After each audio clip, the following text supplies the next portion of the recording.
They use terrorism as an instrument of statecraft. A very sustained, almost an industry level, assembly line of people whose job it is to do bad things at night. जो ही हमारे वजीर खारजा ने बयान दिया, दूसरी जानिब से जयशंकर का बयान आ गया भारत के वजीर खारजा के, जी नहीं, पहले तो दहशतगर्दी को रोकें, उसके बाद हम देखा जाएगा। तो आपने अपने आप को पहले से ही एक वीक विकेट पे आप ले आए। इंडिया आपको ये कहता था पिछले 50-60 साल कि आओ कारोबार करो, तो आप कहते थे पहले कश्मीर का मसला हल करो। आज जब आप कहते हैं पहले कारोबार करो, वो कहते हैं पहले आओ दहशतगर्दी के मसले पे बात करो। इस अक़दार को सस्ती तिजारत सिर्फ भारत से ही क्यों नजर आती है लगारी साहब? वाक़तन भारत से ही सस्ती तिजारत मुमकिन है और सरमायाकार भी यही चाहते हैं, कोई दूसरा मुल्क नहीं। पाकिस्तान में एजेंटोक्रेसी है यहाँ पे एजेंटों की हुकूमत है। पहले बरतानिया के एजेंट थे, फिर अमेरिका के एजेंट आ गए, अब चाइना के एजेंट बनने की कोशिश कर रहे हैं। उन्होंने कहा for Pakistan they use terrorism as an instrument. They use terrorism as an instrument use करते हैं। This is what he said. India की जो बायलैटरल ट्रेड है वो 20 अरब डॉलर तक पहुंच चुकी है। आपकी दुनिया के किसी मुल्क से भी 20 अरब डॉलर की ट्रेड नहीं है। कहते हैं कि जी कश्मीर इशू को फ्रीज कर दें, तो इसका मतलब ये हुआ कि हम बिल्कुल इजाज़त दे दें भारत को कि वो जो कुछ करना चाहे करता रहे कश्मीरियों के साथ। तो पहले आप फैसले कर लीजिए बुनियादी कि आप चाहते क्या हैं, आपकी रेड लाइंस क्या हैं। भारत सिंगापुर को ये बता रहा है कि आप अगर एक महफूज कारोबार कर रहे हैं तो that is because of India. Bharat के साथ पूरी दुनिया के ट्रेड के मामलात है, जिनके साथ उनके चाइना जैसे जिनके साथ उनके साथ कन्फ्लिक्ट रहता है, लेकिन ट्रेड वहाँ जारी और सारी रहती है। तो क्या अगर ये होता है तो पाकिस्तान के लिए ये बेहतर नहीं होगा? देखिए, पाकिस्तान के लिए ये भी एक बहुत मिसकंसेप्शन है पाकिस्तान और भारत के ट्रेड को लेकर। अगर 1996 से अगर आप देखिए, जब भारत ने most favoured nation status Pakistan को दिया, उस वक्त से लेकर आज तक पाकिस्तान की जो एक्सपोर्ट्स हैं वो बतदरीज उसमें कमी आ रही है, जबकि भारत के जो एक्सपोर्ट्स हैं टू पाकिस्तान उसमें मुसलसल इजाफा होता रहा है और बैलेंस ऑफ ट्रेड भारत के हक में ही जा रहा है। अब लोग यहाँ ये क्वेश्चन भी कर सकते हैं कि ठीक है जी, हमें इम्पोर्ट से भी तो फ़ायदा होता है, हमें मशीनरी सस्ती मिल जाती है, जो चीज़ें इस वक्त वाया दुबई या सिंगापुर आ रही हैं वो हमें सस्ती मिल जाएंगी, भारत से ही आ रही हैं, एक आर्गूमेंट है। जय हिंद दोस्तों। तो फिर डॉक्टर एस जयशंकर ने पाकिस्तान को रेल दिया। अब स्वाभाविक है डॉक्टर एस जयशंकर जो बातें कहते हैं उनमें क्लियरिटी है पाकिस्तान के लिए। आप आतंकवाद को बैकफायर रखना चाहते हैं, ऐसा तो हो नहीं सकता कि आप बिजनेस भी करना चाहते हैं, बिजनेस भी चलता रहे, व्यापार भी होता रहे, लाभ भी उठाते रहो और पीछे से आतंकवाद का षड्यंत्र भी रचते रहो।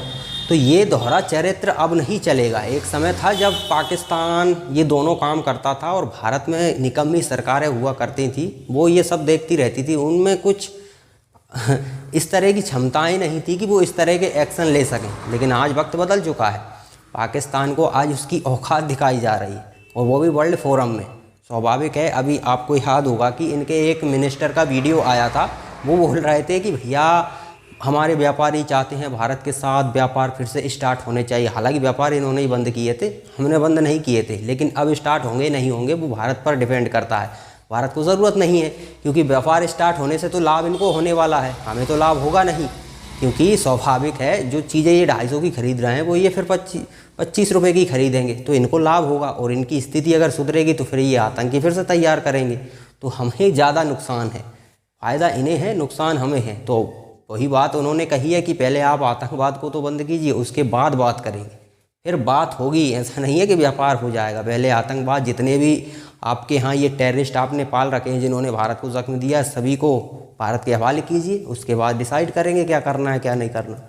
तो ये लोग हमेशा अपनी बेइज्जती कराने के लिए तैयार रहते हैं। अच्छा, एक वो यहाँ आपने वीडियो में देखा होगा, वो पाकिस्तानी कह रहा है कि भैया आपने भारत को मौका दे दिया, पहले कह दिया व्यापार की, तो अब भारत तो ये बातें करेगा, तो व्यापार की आप गिड़गिड़ाना आपको पड़ेगा, क्योंकि आपके पेट पर लात पड़ चुकी है, भूखों मर रहे हो, आपको बहुत महंगी चीज़ें खरीदनी पड़ रही हैं, इसलिए आपको मजबूरी है अब भारत के सामने गिड़गिड़ाना।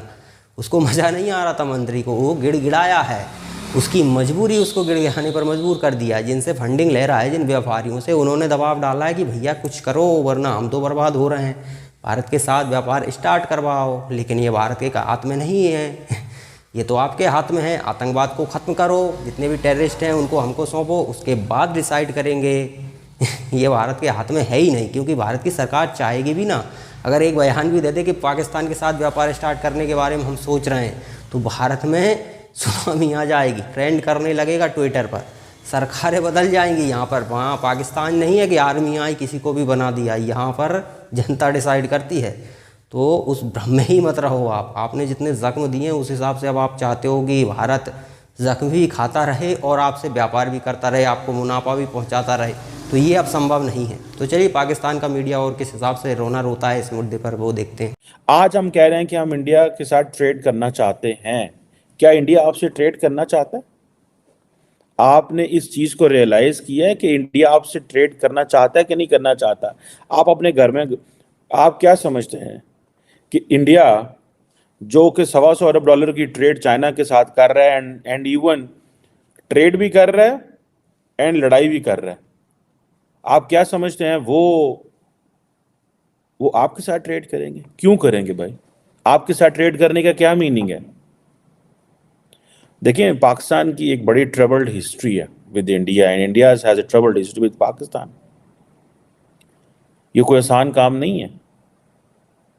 और माजी में आप चले जाएं तो 2017, 18, 19 तक मेरा ख्याल है तकरीबन कोई $2.5 अरब की ट्रेड थी, तकरीबन $2.5 अरब की। और कहा जाता है कि जो अनऑफिशियल एस्टिमेट्स है वो तकरीबन $4 बिलियन के थे, क्योंकि हम तो ट्रेड करते हैं via Dubai and so fourth, हमारा ये चैलेंजेस है।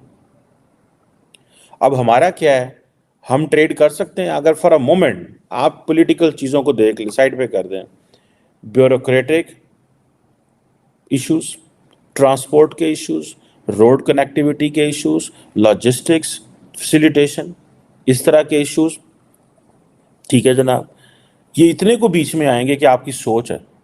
हमारा तो कोई आना जाना है ही नहीं है उस तरह। सो हम ये जो सोच बैठे हैं कि जनाब हम इंडिया के साथ ट्रेड करेंगे, देखिए इंडिया के साथ ज़रूर ट्रेड करें, पहले घर में तो क्लैरिटी पैदा करें कि इंडिया आपसे कारोबार नहीं करना चाहता। अभी भाई इंडिया को यह है कि आज अगर पाकिस्तान से कारोबार करेंगे तो Pakistan position will normalise. India is आप पिछले 6 महीने के बयान पढ़ लें इंडिया के, क्या बयान है, सिर्फ 6 महीने के, don't go too far. Doctor Jaishankar, minister for external affairs of India, he was in Singapore very recent, I think 2-3 दिन पहले, और उन्होंने क्या कहा वहाँ पे, उन्होंने कहा for Pakistan they use terrorism as an instrument, they use terrorism as an instrument use करते हैं, this is what he said।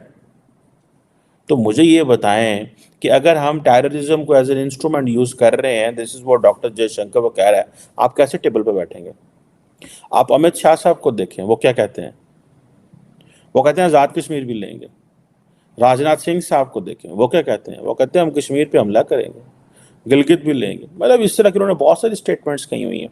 तो दोस्तों कैसा दौर था भारत का जब पाकिस्तान हमको पीट भी रहा है और पाकिस्तान को हम फ़ायदा भी पहुंचा रहे हैं। आपको याद होगा बॉलीवुड में पाकिस्तानी कलाकार काम करते थे, वो तो बहुत ज़्यादा समस्या आई जब सरकार बदली तब उनको भगाया गया है, वरना उनका पूरी तरह से बॉलीवुड पर कंट्रोल हो गया था। भारत का बॉलीवुड और कंट्रोल कर रहे हैं पाकिस्तानी। ये कितनी शर्म की बात है हम भारतीयों के लिए कि किस मानसिकता के लोग हैं, कितने मार खाने के बाद भी हमको समझ नहीं आता कि हम आखिर कर क्या रहे हैं। पाकिस्तान पीट रहा है, फ़ायदा ले रहा है, कब्ज़ा हमारे संस्थानों पर पाकिस्तान कर रहा है, लेकिन हमसे कुछ हो ही नहीं पाता। अब जाकर हमारी जो करंट सरकार है उसने जाकर थोड़ा माहौल बदला है, लेकिन कितने सालों से हम क्या कर रहे थे कुछ समझ ही नहीं आ रहा है। इस तरह की स्ट्रॉन्ग सरकार अगर पहले हमने दे दी होती तो आज बात ही कुछ और होती। लेकिन क्या, ठीक है, अब जो हुआ सो हुआ। लोगों के पास क्या है कि सोशल मीडिया नहीं था उस समय, तो उतनी अवेयरनेस नहीं थी। पाकिस्तानी जैसे जिस भ्रम में जी रहे हैं ना, पहले ऐसा ही भ्रम पहले के समय में था, तो लोग अपने फ़ायदे के लिए किसी भी पार्टी को चुन रहे हैं। एक स्ट्रॉन्ग सरकार कभी दी नहीं, जोड़ तोड़ की सरकारें बन रही हैं।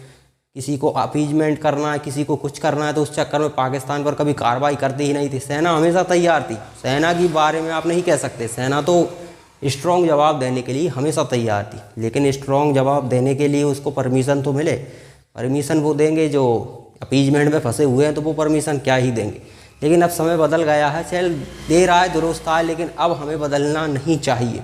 अब हमारा जो स्ट्रॉन्ग रिएक्शन है वही हमेशा रहे तो हम आगे ऐसे लोगों से इनको काउंटर कर सकते हैं, वरना फिर से हमारा वही दौर स्टार्ट हो जाएगा।